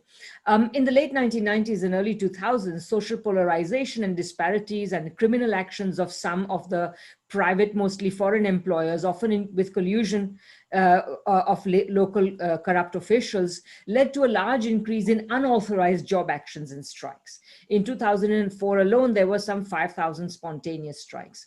This led the central government to amend the Trade Union Act, which appears to have significantly improved the rights and conditions within the working class. Can the panelists please shed further light on this matter? So that is the question, and I would like to go in the same order as we did earlier, so give everybody a last chance to say something. Beginning with you, John. Okay, well, I'll just deal with two things. Firstly, there is no genocide in Xinjiang. This is the same type of farce. I'm old, to show my age. I can still remember the Gulf of Tonkin resolution of 1964 used to launch the Vietnam War, with the claim that the North Vietnamese warships on the 4th of August attacked American warships. Later, it was revealed by McNamara and the others there had been no such attack. It was a total fake used to launch the Vietnam War. I remember the weapons of mass destruction. More people here will be able to remember the weapons of mass destruction used to launch the Iraq War. This talk of genocide in Xinjiang is just a lie on the same scale. It's farcical. The claim that there would be 1 million people in concentration camps in Xinjiang, there would be tens of thousands of satellite photos of this. There are none, right? The few that have been produced, most of them have been dunked. They include schools, 5-star hotels, factories, and other things. This must be the only so-called genocide in history in which the statistics show that the Uyghur population, who are suffering the alleged genocide, is growing more rapidly than the Han Chinese population. I simply do not recall that the Jews in Germany grew more rapidly than the German population. This is just an absurd lie, which no one who in 10 years' time will, just as you never find anybody now who believed the weapons of mass destruction or believed the Gulf of Tonkin, in 10 years' time you won't find anybody who believes in the absurd the genocide in Xinjiang. The final thing I would just say is, just understand what it means. Just think about it, what socialism wants to improve human rights. Think what 853 million people out of poverty means. This is more than the entire population of Latin America. It is more population. Get back to this about than the entire European Union, right? Okay, that is the biggest step forward for humanity that has been taken. Even anybody who didn't even want to say it was socialism would acknowledge this was a gigantic step forward, but that's what the West wants to hide. And this is a reality that the socialists have to get out. First is a proof of socialism, but secondly also is just as proof of human progress. Thank you, John. Jenny. Yeah, well, clearly there is an internationally orchestrated and coordinated effort on the question of the Uyghurs, and in actual fact we just going to in Parliament in Britain is just about to start 4 days of a hearing, tribunal hearing, so goodness knows what's going to be said there. It is very hard to actually get you know, the detailed information one would like about what is actually going on the ground in Xinjiang. But I think that the way that the disinformation and fake news is being orchestrated makes China a matter for the left. The left has to work out if it is being conned by all of this fake news and why so rapidly they've been taken up by this. It's affecting our political culture, and it is affecting our, dare I say it, our democracy. And this is why that we have to get to know China. We have to listen to different arguments. I would say to people, go to China, you know, learn Chinese, take up a Chinese hobby. You know, if you learn Tai Chi or you learn Chinese cooking, it might sound ridiculous, but it's in those ways that you suddenly realize that there is, as Martin is talking about, a whole different way of thinking about things. And I will just finally say that, which is to repeat myself really, is that we shouldn't make the same mistakes as the left made with regard to the Soviet Union, which was to deny and to deflect any criticism that the Soviet Union was always right. I think that we have to be more critical, more nuanced, and we've really got to think through. I've seen people posting, you know, the Western left is utopian and so on. This is such a challenge for the left that, you know, to think about, you know, what is a progressive way forward? How do we, you know, get out of the terrible, terrible mess that the Western left is in?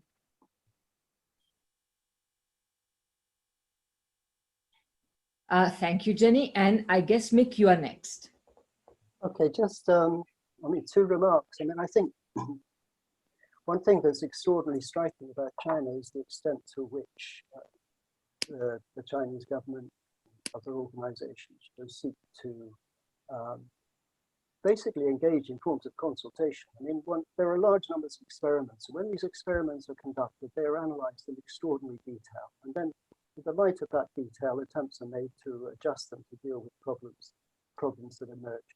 So, you know, that's the first thing. You know, the extent to which people are, in a sense, participating in the shaping of their society is much, much greater than most people in Western countries imagine.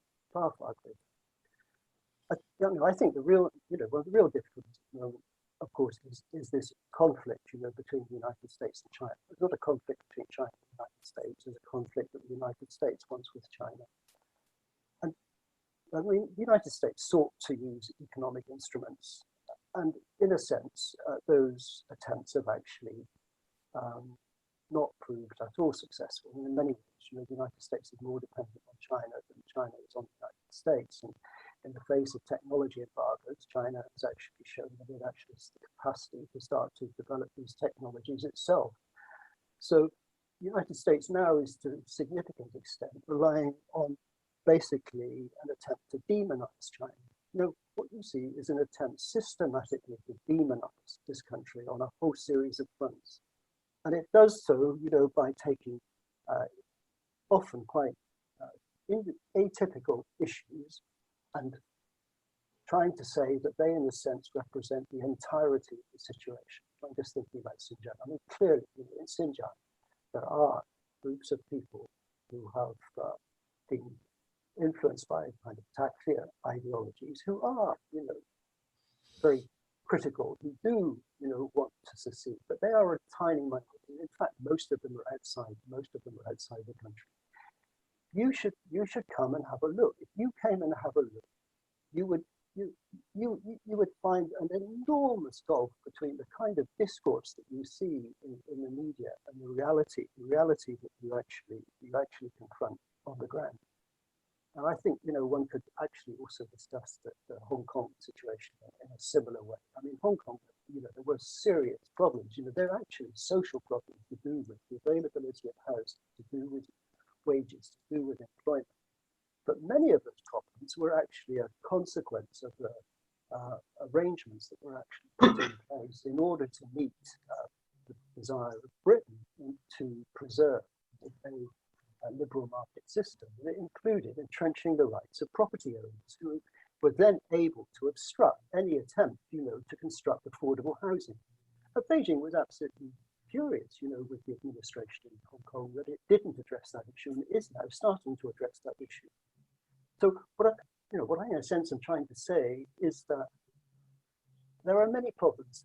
These problems often, in some cases, are quite serious, but at every point, you know, what happens is that some attempt is made to start to address them. And in that sense, you know, you're looking at a process in which there is a genuine attempt basically to lift everyone and to ensure that everyone enjoys a decent standard of life, has a good quality of life. And at the same time, you know, China is trying to establish relationships with the global south, which are basically designed to lift development in other parts of the world, because China knows that if these other parts of the world develop, it too will develop, and it will actually enhance its own position.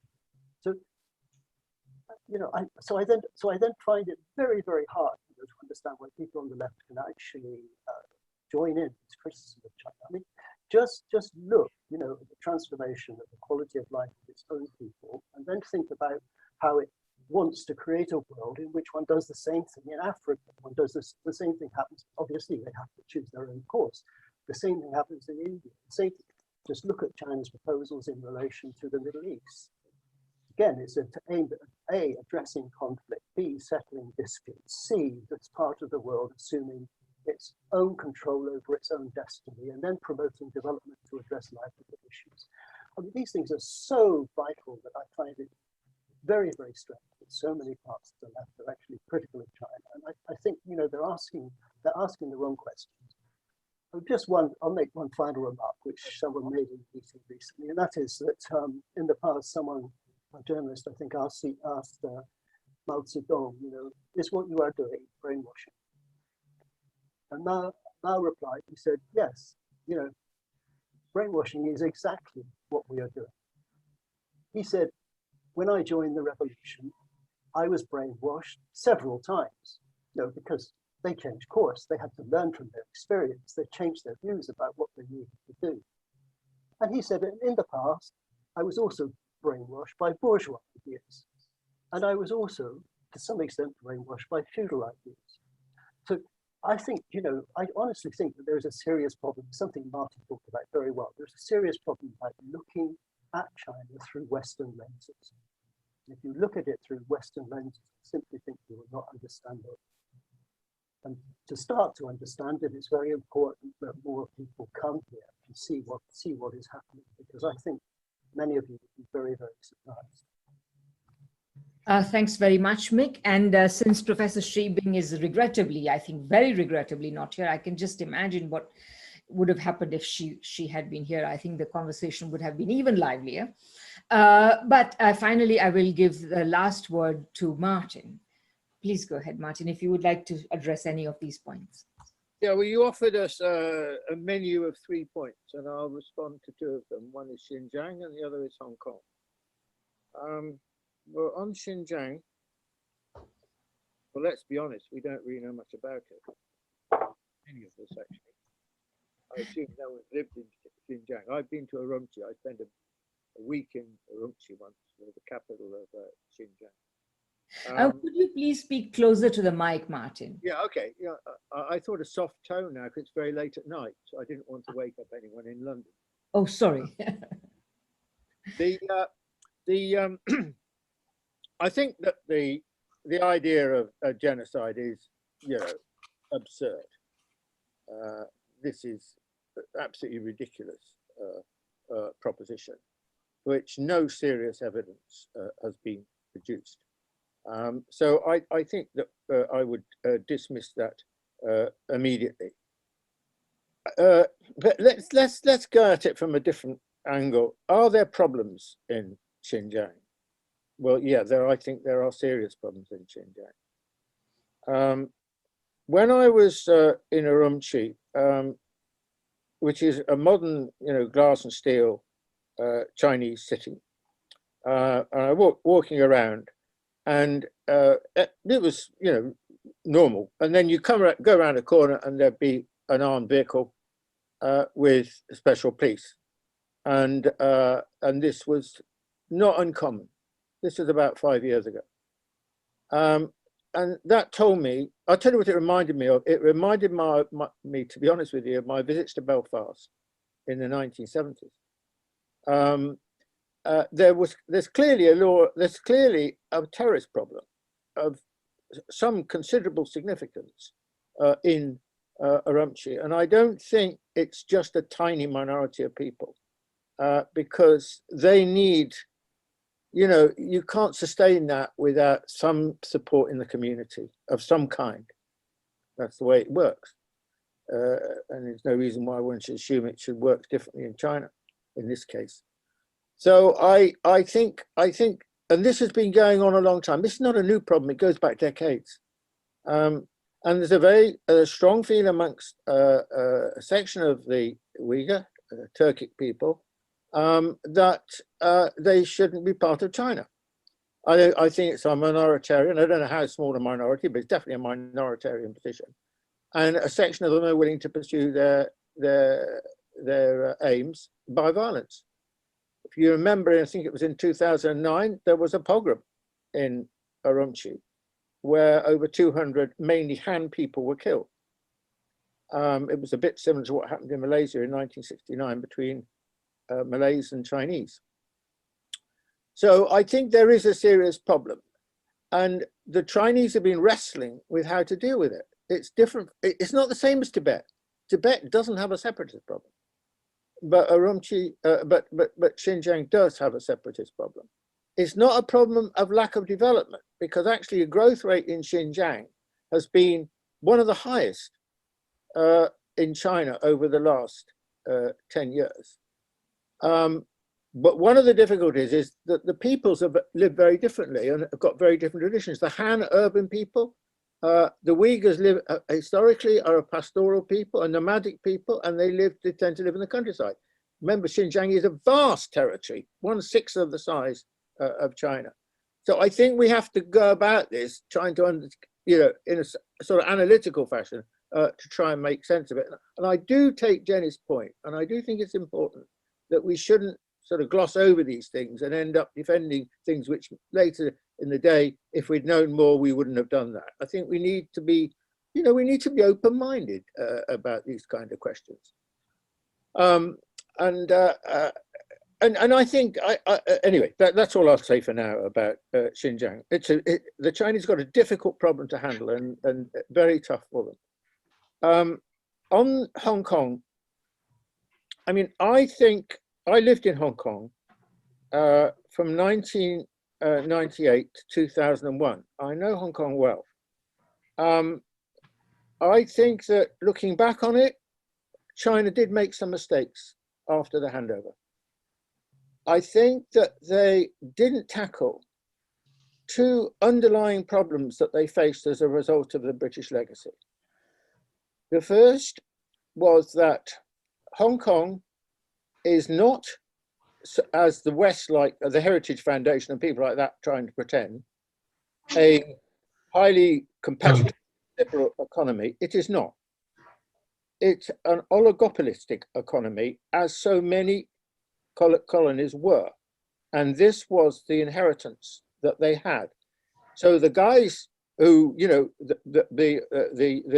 so-called tycoons ran in large measure Hong Kong. And when the handover took place, there was a close relationship between the Chinese leadership and these people.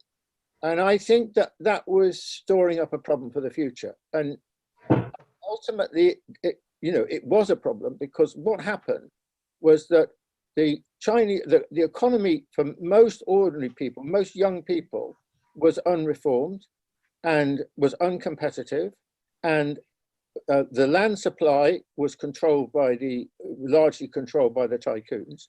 As a result, the prices were through the roof, and they felt they would never own anything. So there was a lot of dissatisfaction about them. They weren't happy with it. And I think that if China had gone about it, the Hong Kong problem, I mean, what happened actually was they took too much the Western course, in my view, in Hong Kong.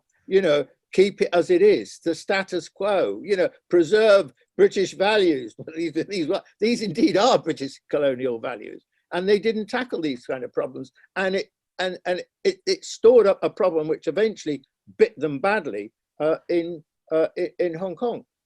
So I think that they should have been much more radical from the outset. The other problem, by the way, is they didn't change the administrative system, because the administrative system was a colonial system. The LegCo, executive, the ExCo, and so on, and the role of the governor, or now the chief executive, didn't change very much. There isn't really a political party organizing in Hong Kong in the way that, for example, obviously just in China. So I think that they faced big problems, and eventually, it exploded. And I've consistently you know, I'm not going to dot every I and cross every T of what the Chinese have done, but basically I've supported the Chinese on what they've done in Hong Kong in this situation. But they should have, they need to recognize that how they started off and the strategy they had for a long time was misconceived, or was only partially right and significantly wrong. And eventually, you know, they paid for it. That's all. Thank you very much. Good night. Thanks, Martin. Mick wants to make one last intervention, so go ahead, Mick. Mick, you're frozen. Can you hear me? Okay, all right. Maybe Mick doesn't want to make a last minute. So I will just bring this to a close. I just wanted to say very briefly that I really enjoyed this discussion. I've been engaged a lot with China, but even then, this has been very thought-provoking for me, and I'm sure it has been for you as well. I want to thank all the speakers, some of whom have been up very late, or in Mick's case, have had to get up at an absurdly early hour of 4 a.m. in the morning. I call this situation jet lag without jetting. So this is what we are all suffering these days, or some of us are. I feel that the overall tone of this discussion brings out to me a couple of really important points. One is that, folks, you know, for all the debates that we have about what is socialism and is China socialist or capitalist or whatever, basically, in the conditions in which socialist revolutions have had to occur in our history so far, in a situation where socialist revolutions have not just had to redistribute some prosperity that capitalism has already created, but develop the forces of production in the first place, in a situation where this has to be done under great imperialist pressure, folks, this is what building socialism looks like. Deal with it. And yes, as various people have emphasized, Jenny, Martin and others, China also has a left. It's huge, and China also has a right. And if the right takes power in China, everything will be lost. So please take a side, intervene, engage, and above all, know about China. It is one of the most important, it is probably the most important question, as I think John said. So it's a nice way of coming back to one of the first points made in this discussion. It is the most important question the left must take a position on today. And thank you for all the wonderful thanks. Another final point, those of you who would like to share this or view this again will find it on 2 websites. And I should have added earlier, this is every year we've now, the Geopolitical Economy Research Group, which I direct, also holds a regular panel at the Socialist Studies Conference. So there are these 2 co-sponsoring organizations, and the video will be placed on both websites. So one is socialiststudies.ca and the other is geopoliticaleconomy.org. So please, if you are interested, please go and share with your friends, etc. So thank you very much. Thanks once again to the speakers for brilliant discussions. Yeah, hope to see many of you at other events and so on. Bye-bye.